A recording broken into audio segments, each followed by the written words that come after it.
Today we have Mr. George Lindsey from Rentz, Georgia. He's the owner of Lindsey's Hardware and Towing here in Rentz. And Mr. George had a real special day Saturday. I think Rentz has actually declared the George Lindsey Jr. Day here down in Rentz. He's celebrating his 90th birthday. That was really an exciting day, wasn't it, Mr. George? I had a good day, a real good day. I just enjoyed having everybody there. The only problem I had was I didn't have time enough to talk to everybody. The friends that I've seen, the children I've coached, some I've taught 50 years, 60 years ago, they were all there and wishing me well. And I really appreciate the community and everybody that was involved in setting this up for us. Now, Mr. Lindsey, down at the TV station, we've had calls and calls and calls of people wanting to know, when is Mr. Lindsey's show going to be on TV? When are we going to get to watch it? And so I'm sure that, like you said, there's people, you mentioned that to us, and that's twice you said it, that there's people you didn't have an opportunity to speak to, Mr. Lindsey. So it's an ideal time to tell some of them how much you appreciate it. Yeah, it is. I had a real good day. Everybody was so nice, and the ones that set this up was excellent. Nothing could have been better. Now, Murray, you said his family set it up. They did. He had a couple of his nieces that come down, and they're close friends, and some of his employees at the down at Lindsey's. They all set it up, and it was kind of a surprise to you, wasn't it? It was, and ML Knight and the city of Rentz has really done an excellent job. I didn't expect anything like this to happen to me, a little town like Rentz, and especially me. Well, you're very well known here in Rentz and throughout the state. We actually had the honor of interviewing two NASCAR legends, and one of them is inducted into the NASCAR Hall of Fame, and the other one will be in Daytona. He'll be introduced, I think, into Daytona next month. That's what he was telling us. Yeah, that was nice. It was Rex White, and he was a NASCAR champion, and I think it was 61 or 62. I used to go watch him race. Yeah. Mr. Lindsey, tell us a little bit about where you grew up and about your mom and dad and your family, so everybody just kind of puts it all together from the start. Well, I grew up right here in Rentz all my life. I had a good family. There were just three of us, my mom and dad and myself, and my dad was a farmer. After I graduated from high school, my mom got pretty sick, and I wasn't able to go to college at that time. And after we got her well, my dad come one day and he said, there's some land over here for sale. He says, we want to buy it for you, or had you ready to go to college? So naturally, I took going to college. It was better than picking cotton. Yes, sir. I bet. I did, and we had a principal at that time. It was at high school in Rentz, and Mr. R.E. Williams. And I guess he took a little interest in me, and he carried me to Statesboro and got me enrolled and got me set up. And so I went straight through summer, all the quarters, until I graduated in 1950. And then when I got out of the college, I had a job at Woodbine, Georgia, teaching industrial arts. Before I could go down there, the draft board decided I need to go to the Army. I lay around here for a couple of weeks, and then one Monday morning I left, went to the Army, and I served 2 years in it. And then when I came back out, Jeffersonville was short a teacher up there, a coach, and the principal up there called me, and I went up there and finished out that year. And then I went to Pitts for 6 years, and then I moved from there to Dexter and stayed there 4 years. And then I come back home and went to business. And then the 1 year when the West Lawrence new high school was built at the interstate, I went up and taught mechanics for 1 year, and then I come back home and stayed since. Now, Mr. Lindsey's modest as he can be, Murray. If you ain't picked up on that, I'm telling you right now, ladies and gentlemen, he's a modest man. Yes, sir. He skipped over all what he did in college. He played basketball. That's right. At Georgia Southern. Yeah, I was lucky enough that I got to play a little basketball and meet a lot of good friends. And some of them are not here with us anymore, but the ones that had children that knew me have called me or come by and wish me good on this occasion we've just finished. Yes. Now, is that what inspired you to become a coach? No, I've been used to athletics. I've been competitive all my life. Yes. Football, most people don't know that we ever had a six-man football game in Rentz and Cadwell and Dexter. What you mean? Six-man football we had. How'd you play? There was just 6 men on the team, and I played. Sometimes I was quarterback, whatever we had, because we didn't hardly have enough to have a 6 team. men, huh? Yeah. Okay, so you had a quarterback, you had a center, Yep. tight ends, And, yep. Just two. couple running backs, or how? No, just usually one. Just receivers. Yeah. Just kind of the way they do 7 on 7. Well, they had one running back usually. Yes. And that made up y'all's Rentz football team. Yep. It was just 1 year that I got to play, Yeah. and then they quit using it anymore. Now, do any other guys that live down in this area, do they play on your team? Oh yeah, all of them was big enough. Oh, really? But I've been fortunate to be still here, but they are not. Yes, sir. I only got one other girl that's in my class that's still living. Yes, sir. Well, also, after we got to talking with some of your girls, the young ladies you'd coached, they had told you you'd won some state championships. Yeah, I was fortunate enough to win in Pitts, and in Dexter I won state 2 years in a row, and we had 64 games without a loss, and that's when I quit. I guess I was quitting a good time. Yes. No, but I enjoyed it. I really did. I left the coach on, but you know, you wasn't making any money back then.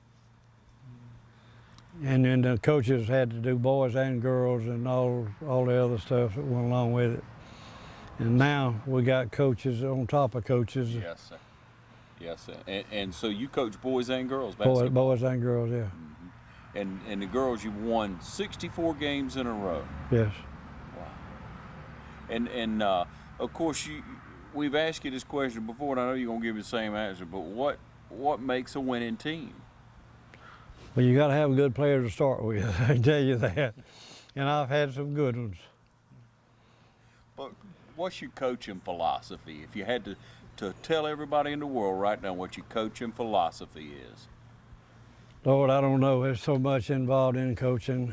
You got to be there every day. You got to want to play ball, and the players themselves has got a lot to do with it.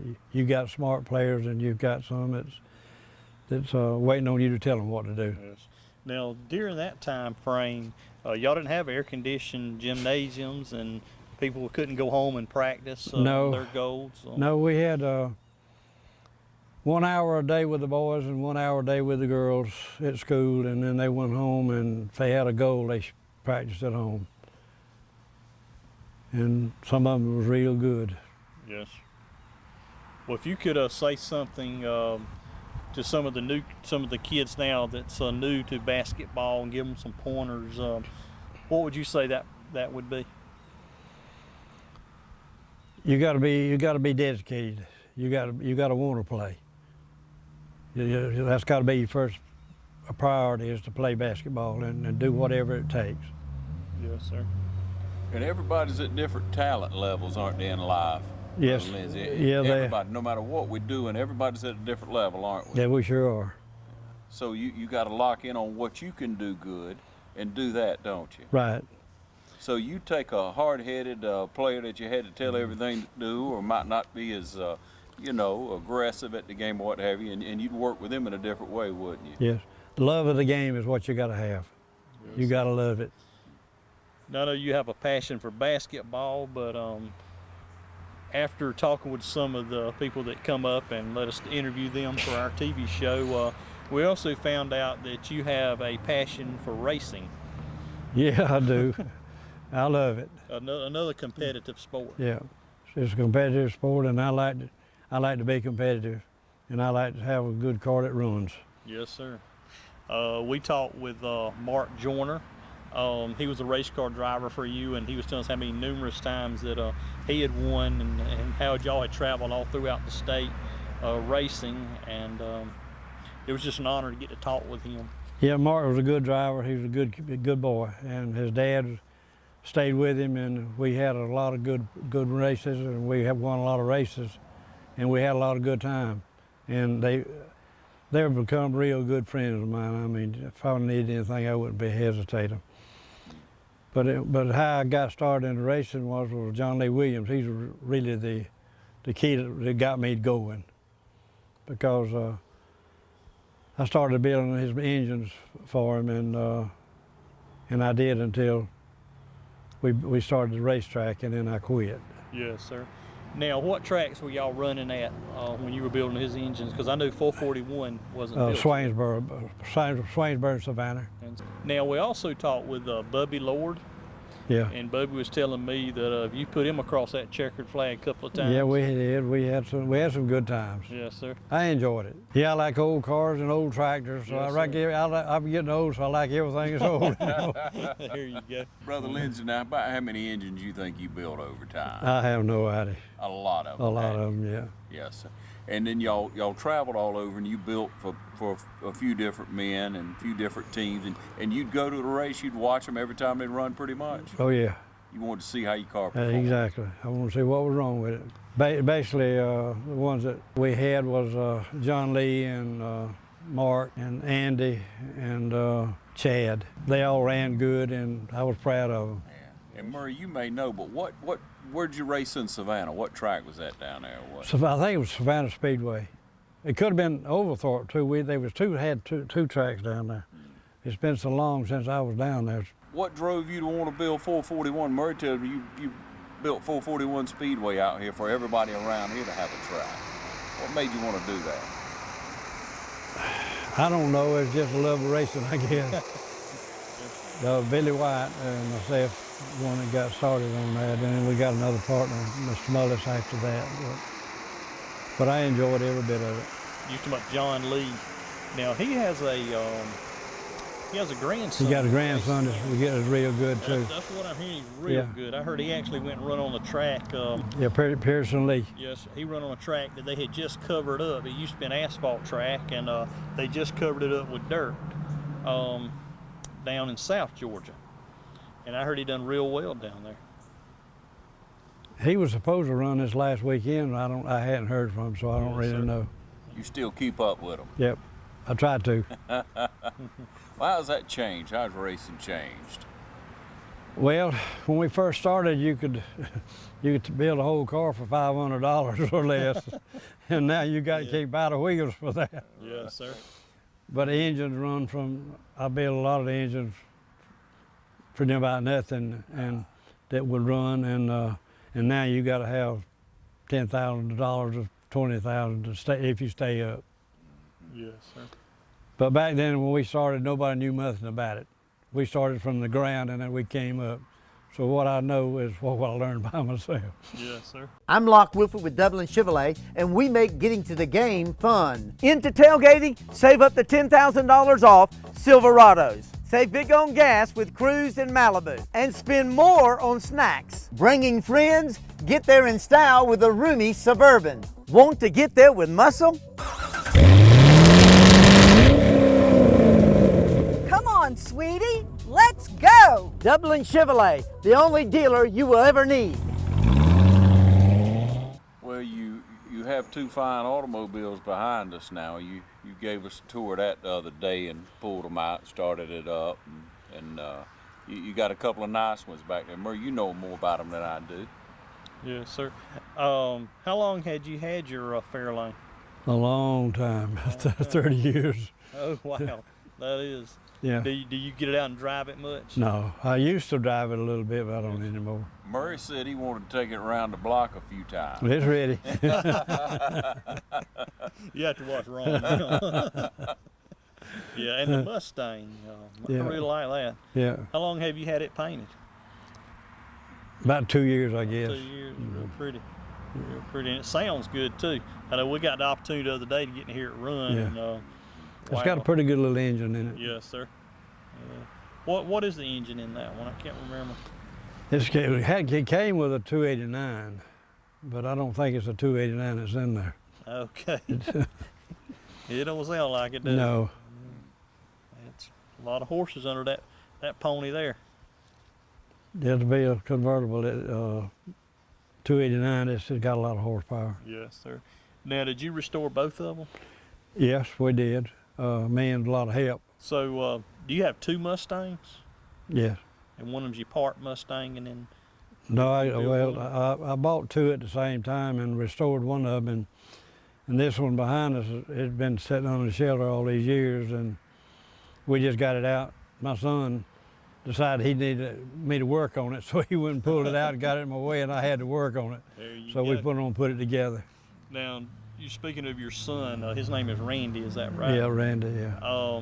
Does he share the same passion you have for these cars? No, he doesn't. He doesn't take much interest in them. Yes. The two we got back here, Lonnie Williams has been a big part of that, helping me get them painted and straightened out. He done most of the body work and painting. Yes, he done a fine job. 'Cause Yeah. they're pretty, beautiful. aren't Yeah. They are beautiful automobiles. He done a fine job. Yeah, Lonnie's done a good job. He sure did. Mr. Lindsey, when you start on something like that, do you work on it and maybe step off for a while, or are you the type of person who wants to get on it, get it done, not? And I have to work where I work now. I have to do that. I have to back off and look at it a while and go back. Yes, sir. Because I imagine your record business keeps you pretty busy. We did a while, but we're trying to slow up on it. In fact, we are slowing up because I don't have enough help to operate like we used to. Yes, sir. It used to be a challenge, but now it's a job. Now, how many records were you running? Ran 4. Ran 4 records. Wow. So tell us about into town, you and your wife, you first got married. What was Rentz like then? It's changed a little. Yes, it has. It's changed right smart because a lot of the buildings uptown's gone now that was there at that time. Yes, sir. Was your wife from Rentz? No, she was from Dexter. Okay. How I met her was when we were all kids and we both went to Mount Zion Church.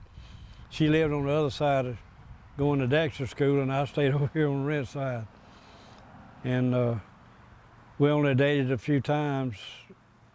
And when I went off to the Army and come back, then after I got back, we started going back together again, and then we got married, and so we've had 58 happy years. Wow. I know you miss your wife. Yeah, I do. What I honor sure it's do. been to have her here to see you on your 90th birthday, which was yesterday, wasn't it? Yeah, it was yesterday. Yesterday. Yeah, I wish he could have been here, but Yes, sir. Mr. Lindsey, going back to school now, and you say she went to Dexter and you over here in Rentz. How many people were in all? Just relate to everybody. How many people went to Rentz school at that time? well, we had 14 in my graduating class because they were all small classes. Mm-hmm. About the same in Dexter, probably. Yeah, Dexter I think had a few more than we did, but I guess all our schools are bigger and better than it was back then. But sometimes I don't know where it's better or not. Some people will wonder, won't they? Yeah, You can't- well, you got more attention in school. The teachers had more time for each student. They knew them better than they do now. Progressive rule's been around a long time. Telephone company Yes, right. been around a long Right. time, right? I've been on it, I think, since 1969. I don't know how many years that is. I've been on it. I've been 69, fortunate. That would be 47 years. Well, I think it was 69 I went on it. Yes, sir. And that's the reason it's doing so well today, because you've been on that. Well, I board, doubt that, but Yeah. we have got some good board members, I know that. Yes, sir. We sure have dedicated people. Yes. You know, y'all have the DSL and the Wi-Fi and all Right, that, and yeah. you do your TVs and all there. Right. That's Mhm. very good. Y'all have come a long ways from just a We sure telephone have. company. Done very Well, good. and that just shows you how times have changed, Mr. Lindsey. And you ask different people, and I guess people will give you a few different answers on what's been the biggest change in your lifetime. What would you say it had been? The biggest change in my lifetime, not just at Rentz, but as a whole, Yes. our leaders don't have enough honesty to lead this country like it is. I might be saying the wrong things, but our country's in a mess. When did you think it all started kind of changing like that? I know it's been a slow progression, but it seemed like it hit, third or fourth gear lately. I just can't believe what's going on. And I just hope the good Lord got to change this thing and turn it around for us. Yes, sir. I agree 100%. And who was the greatest president in your lifetime? I guess George Washington. In your lifetime, who was it? Yeah, Had to have a George in there, didn't there you go. Hey, that's right. I didn't catch that. You're right. He was a George, wasn't he? Yeah. And But speaking of George, me and Ron have a friend named George Bug that's from Rentz, Georgia. And we had the pleasure of getting to go up and see him in Athens. And while we were interviewing him, he talked about you and some of the kind deeds you'd done for his mother and him throughout the years. And is there anything you'd like to say to Mr. Bug? Yeah, but I missed him. He didn't get to come Saturday, but I'm sure that he had something else to do. He's a busy man, and he's got one of the beautifulest collections of cars you won't ever look at. They are So beautiful. if people can have a chance to go look at it, they ought to go see it. Yes. And George, he's done well, and he's been a good friend of mine for all these years. Well, the whole family. Yes. But he spoke several times about how you'd helped his family, and he just took his hat off to you several Sure times. did. Yeah. He talked about how good you would, if his mama had trouble with her battery or anything like that, you wouldn't even hesitate to go down there and fix it and correct it. And if she needed gas, you was always there to pump it, and just how you would bend over backwards to help her. But now, she taught school, if I remember right. Right. Did you ever sit under her? No, I didn't. No, she was after my time. Okay. Well, did y'all teach together? No. She, I never taught here in Rentz, and she taught here about all her life, I guess, Okay. after they moved here. Is the Rentz schoolhouse still standing? Yes, it is. It is. Well, part of it. Part of. It's the cabinet shop now. Oh, okay. That's neat. I've never. The old seen- gymnasium that we played in, and it's still there. Okay. Huh. Can you still hit the backboard? Or? I don't know. They shipping cabinets out there. I don't know what they done with it. Taken down. Yeah. doggone it. Wow. First Lawrence Bank invites you to experience banking at its best. Whether you have personal or business financial needs, we're a full-service bank, big enough to handle all your banking needs and small enough to provide you with that personal touch you've grown to expect from a community bank like First Lawrence Bank. Looking forward to your future. That's First Lawrence Bank in Dublin and Dexter. Back then, these days when kids get together, they're going to play basketball. They play 21 or hustle, whatever you want to call it. What were some of the games? Was it just horse then, or did y'all just choose No, we just got out and played. We was glad to get to go in the gym because everybody didn't have a gym back then. And I have played on dirt courts, but I didn't like it, but we did. Played on a dirt course? Yeah. When I was in high school, we played on a dirt court. As a game? Yep. Between the two schools? Two schools, yeah. But we had one here because ours was built probably in the 30s. Now, did a Dexter have a gymnasium? No, they didn't have one to start with. They got one in, I don't know, I guess around 1950 something. I don't know exactly what it was. 51 or 2, 3, somewhere along in there. But they got a nice gym now. Did have. Yes. Dudley didn't have one for a long time. They got a nice gym now. Now, did y'all play Dudley also? Y'all Oh, played yeah. against Dudley Yeah. in Dublin? It was a rival between Rentz, Cadwell, Dexter, Cedar Grove, a whole bunch. So Cedar Grove, they had a school too? Oh in yeah, Cedar Grove? yeah, Wow. Every little old community had them, didn't yeah. They did. Brother Wow. George? Every little old community. Nobody was driving much, were they? No, Mr. L.E. Farr, he coached here and was principal for I don't know how many years, about all of his life, I guess, in his teaching career. And he was an asset to this county. Me and him, we played against one another, but we was always good friends. Yes. Yeah, two of the ladies that was there at the birthday party Saturday had said they had played against each other. And that was amazing just talking with them. They were off the camera, but we got to talk to them, and it was amazing what they had to say. Yeah. And how tough and competitive they were. Yeah. We had some tough ones. So I think one lady was referencing to the other lady had elbowed her in the stomach. That's pretty good. Y'all had full contact basketball. But we didn't have the three-pointer course then. No, we didn't have a three-pointer. Did you have a certain shot that you were good at? No, not really. I mostly used a two-hand shot from out away from the goal. Yes, sir. And when you're down, let's back up for a minute. When you're down at Georgia Southern at the time, it was a teacher's college at that time. Right, they were Georgia teachers that time. Yes, sir. And then what were some of the schools that y'all played then?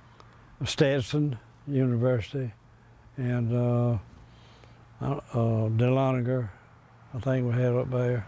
There were several of them. I can't. Yes, it's been so long I've forgotten. Is the season longer now? Beg your pardon? Is the season longer now for basketball? Oh yeah, oh they yeah. play many more games Yeah, oh yeah. now probably Yeah. than they did Yeah. then. But what was the average season then? 10 or so games? No, there's a few more than that. Okay. And now there's probably around 30. Yeah. Yes, sir. Now, They did play y'all go out of state to play when you was down In in high Silver? school, yeah, it was when I was in college. We did, yeah. What was one of the toughest teams y'all played back then? Everybody. Everybody. Everybody. They're all tough. Did you ever play against University of Georgia? No, I didn't play up there. Didn't play against the Dogs? No, What about the Yellow Jackets? Y'all play against No. the Yellow Jackets back no, then? they were too high for us. Oh, okay. See, when I went to Georgia Southern, they didn't have no basketball teams. Well, the football teams had quit during the war, and they were to get started while I was there. So we had basketball. That was the only thing we had at that time. Yes, sir. And we had a coach that came out of Kentucky, J.B. Scarce, and he brought some players with him, and we had a pretty good team. Yes. Now, your wife went to Middle Georgia, is that correct? Yes, she did. And you'd go over there and play against Middle Georgia? No, we didn't play against You Middle didn't play Georgia. Middle no, Georgia? No. You just went to see her, didn't you? Yeah. And I would say back at Georgia Southern, Sure. and I'm just guessing, probably had 3,000 or 4,000 students, 2,500, 3,000 students. No, about 1,200. 1,200 Yeah. students. Wow. We had a lot of the boys come in there after the war. 1,200 students. I think it's about, sometimes it wasn't 800 or 900, yeah. It's a different day. I go down there now and I'm lost. It's Yep. so big. Yes. It is a very large campus. Yeah. I still got my jacket, I think, and my T card from playing basketball down there. T card. Yeah. What's that? Well, that was, you earned that when you was playing basketball, and you could get in any ball game that Georgia Southern was playing in at home. So, Mr. Lindsey, your reputation just growing and growing to me, because I've known your name but hadn't really known much about you. And just here in recent weeks, I've really heard a whole lot about you. Murray's educated me some, and other people in the community, people that call up want to know when this TV show's coming on. They brag on you on the telephone. But now, you got a chance, and you were so well known, Mr. Lindsey, that they let you carry the torch when it came through. Murray, yeah, you know, I almost didn't do it. I got a letter, and I thought it was a hoax to start with, because I said, ain't nobody gonna let me carry no torch. So I threw the letter under the counter, and someday I mentioned it to somebody, and they said, you better get that thing out and go ahead. And so I did, and I applied and give them all the information that they needed, and I was lucky enough to get to carry it. And Now, that was in I the got 96? 96, Now, where, And how I got nominated, I don't know. I don't know. didn't have anything to do with all those people that came through this past weekend. I don't know about that. People all around. I don't know about that. Yes. I never did find out how I got to carry it. Yes. But it was an honor though. Where exactly did you get to carry it? I picked it up in Eastman. In Eastman? Yeah, and there was a lady from Hawkinsville. I ran it 2 blocks and gave it to her. Well, And she went on, and they finally went into the football stadium and had a little program in there. But that's a memory you'll always carry with Oh you yeah, there. yeah. That's got to be right, because I know people were lining the streets just to get to watch the torch come through Georgia. Yeah, a lot of them thought I was going to carry it here in Rentz, but I didn't. You fooled them. Huh? Yeah, Good. Well, you're a busy man, Mr. George. never have no spare time. I can tell. I can see that between all your hobbies and working. I guess that's the reason. After my wife died, I didn't know what I was going to do, but everybody's kept me busy. They won't let me sit still long, so that's helped me a lot. Yes, sir. That keeps me from dwelling on her all the time. Well, what's a typical day in the life of Mr. George Lindsey? I get up and eat breakfast and go to the store, and whatever comes up, that's what I do. I can plan to do something today, but before I get there, good, it's changed. So I just go with the flow, whatever it takes. That's the best way to do it. You like that, don't you, Mr. George? Yeah, I do. I enjoy what I do. I sure do. I bet. I do. I enjoy it. Yes. I enjoy the coaching. I probably shouldn't never quit, but at that time we wasn't making no money, so I decided the best thing to do is get out of it. Yes. But now it's sort of a different story. Yes. Yes, sir. Come celebrate National Barbecue Month with all-you-can-eat St. Louis ribs at Sonny's Barbecue. An endless helping of sweet and smoky or dry rub ribs for just $14.99 for a limited time. Sonny's Barbecue, local pit masters since '68. Hey, I'm Bill Crooms, your local pitmaster of Sonny's Barbecue in Dublin. I want to invite you to come down and try our all-you-can-eat ribs. We smoke them with just the right amount of seasoning, oak wood, and a whole lot of love. We're looking forward to seeing you, because I know we're going to make you smile. And one of the ladies, if I can quote her, she said that you were the same man while you was coaching on the court as you were off the court and you are today. Pretty much so. And that's an honor. It is. That's an honor. I appreciate that. I don't know who she was, but thank you. Yeah, I want to thank all our people here that has seen me through all this. I didn't know how I was going to get through it, but I did. And everybody that had a hand in it, I really appreciated it. I can't begin to tell them how much I did. It does appreciate being here. Mr. Lindsey, anybody that runs a business, anybody that coaches, anybody that's a leader in any capacity or has very much responsibility faces times that are real stressful. You know, you feel like you got a lot on you, got a lot to accomplish. What have you always done to kind of deal with that? Everybody's got a way to deal with it. I just take it one day at a time. Just one day at a time. That's all I can do. It might not be the right thing to do, but that's what I do. Tell us about your mom and daddy, because you seem so happy, and I've always related that when you see somebody get around them, you start cutting up with them, and you can tell real happy people, and it usually comes from that. Yeah, my mom and dad was as good a parents as anybody's ever had. They never drank, they never smoked. They always taught me to do the right thing, and I tried to obey them. I tried to never give them any trouble, and they were just the best parents you could have. Just couldn't have them no better. Yes. You could probably have some as good, but no better. What kind of life lessons would you say they instilled within you? Well, a lot of people don't believe it, but your mother and daddy is not going to tell you anything wrong. And I've always believed in what they told me. And I tried to do whatever they said was right. And if they said it, it was right as far as I was concerned. Good advice. Yeah. Now you helped your dad as you got older on the farm and all. Yeah, I picked cotton and plowed mules and done a little everything. When we first started out, we had no equipment at all. All you had was, if you had a pair of mules, you were doing pretty good. Yes. But That was a day's work, wasn't it? I've seen it from the hard days on up. That was a day's work, wasn't it? It was. Mr. It Lindsey, was. on those mules?